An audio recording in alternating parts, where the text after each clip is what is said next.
Olá, boa tarde. Você acompanha agora notícias do Brasil e do mundo desta segunda-feira. E foi publicada hoje no Diário Oficial da União o decreto do Congresso Nacional que aumenta os salários dos deputados federais, senadores, ministros de Estado, além do presidente e vice-presidente da República. A medida assinada pelo presidente do Senado, Rodrigo Pacheco, foi aprovada na Câmara dos Deputados na semana passada e vai custar cerca de 3 bilhões de reais aos cofres públicos apenas no próximo ano. O salário será mais de 15 vezes maior do que a renda média dos cidadãos brasileiros. E o Congresso Nacional vai terminar o mandato atual com a melhor avaliação popular. É o que mostra um levantamento feito pelo Instituto Datafolha.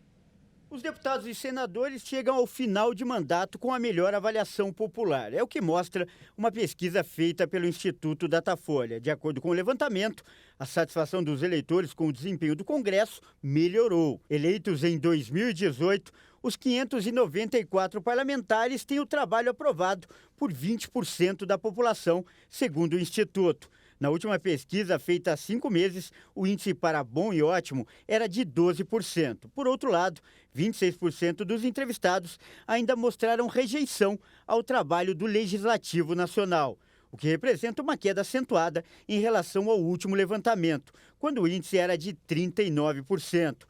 Os números também são melhores do que os registrados nas últimas 2 legislaturas, encerradas em 2014 e em 2018.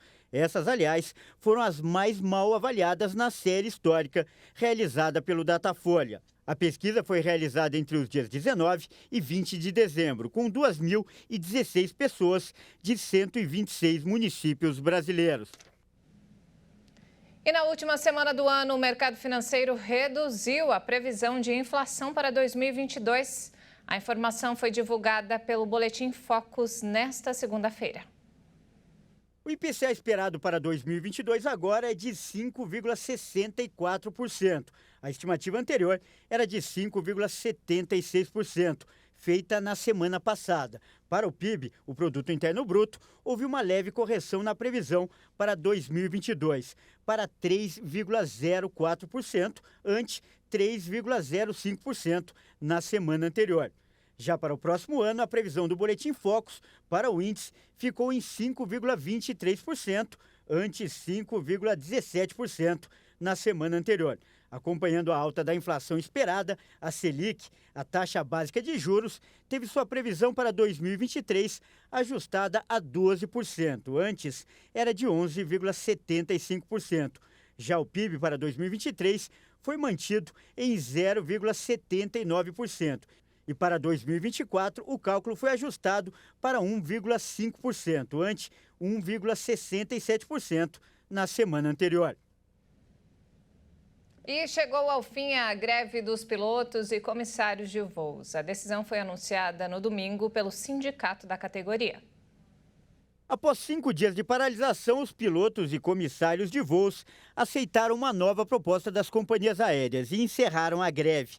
A paralisação impactou alguns dos principais aeroportos do país. A informação foi confirmada pelo Sindicato Nacional dos Aeronautas.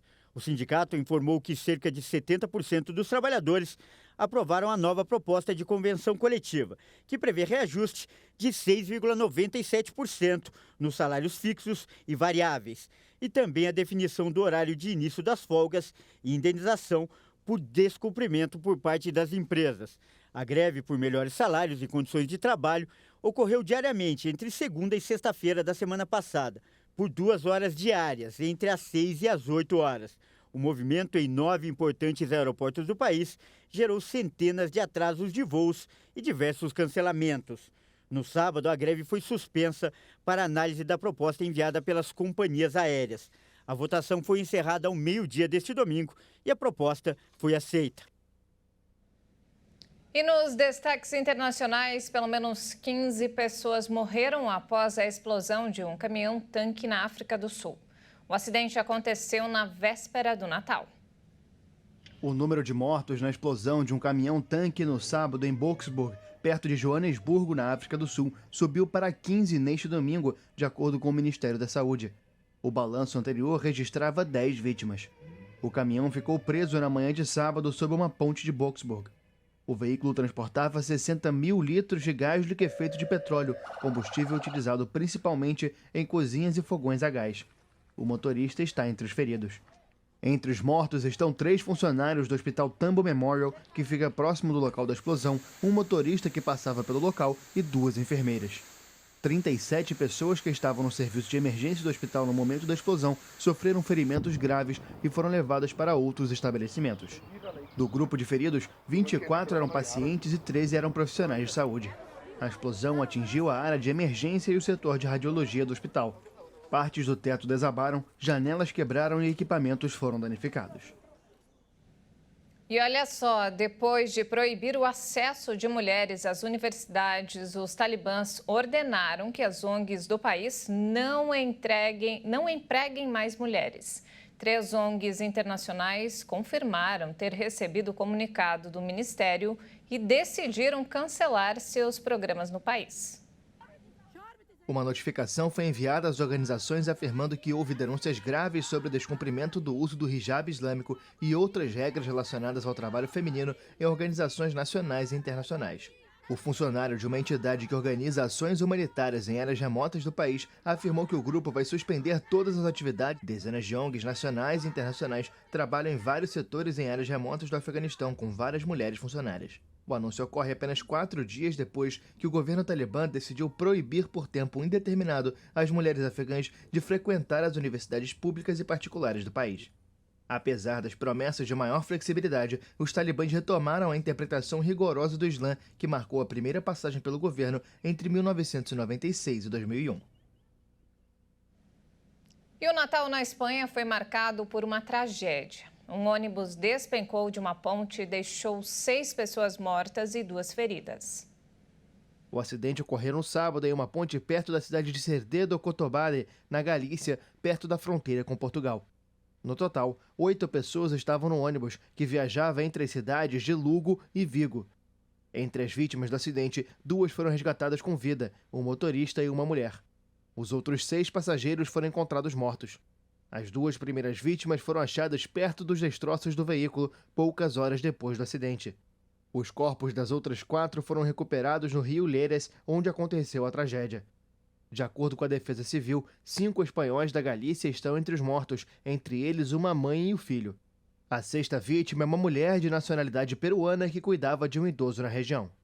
Um motorista que passava pelo local deu sinal de alarme depois de verificar que a barreira de segurança da ponte estava destruída. O serviço de emergência recebeu uma chamada de dentro do ônibus, o que ajudou a localizar o veículo. As operações de resgate foram complicadas pelas intensas chuvas que caíram durante a noite e também pelo relevo acidentado. Autoridades revelaram que o motorista tem experiência ao volante e testou negativo para álcool e drogas. E o maior rio da África, o Nilo, ainda persiste, mas está muito ameaçado pela poluição. Pescadores reclamam da ausência de peixes e dejetos que são despejados no local. O maior rio da África está sob ameaça. Joali pescou no Nilo por décadas, mas o lixo industrial despejado no leito tem causado efeitos devastadores no ecossistema das águas. Estas fábricas estão derramando produtos químicos que usam em pele de animal e estão matando muitos peixes jovens. E as fábricas sempre despejam outros produtos quando está chovendo. Muitos peixes morrem. Aqueles que moram na beira do rio estão pagando preço. Em Uganda, em cidades como Jinja, onde muitos estão preocupados com o próprio sustento, a quantidade de peixes diminui a cada ano. E não somente produtos químicos que poluem a água. Há outros tipos de dejetos encontrados ao longo do rio. Um relatório publicado pela Iniciativa da Bacia do Nilo alertou que a água não tratada, pesticidas e fertilizantes despejados no rio são uma ameaça sem precedentes para a biodiversidade da região. E com pouca infraestrutura para limpar as águas, o problema deve piorar, tanto para os humanos quanto para o meio ambiente ao longo do todo-poderoso Rio Nilo. E não temos mais tempo, essa edição fica por aqui. Mais informações ao longo da nossa programação. Obrigada pela companhia e até mais.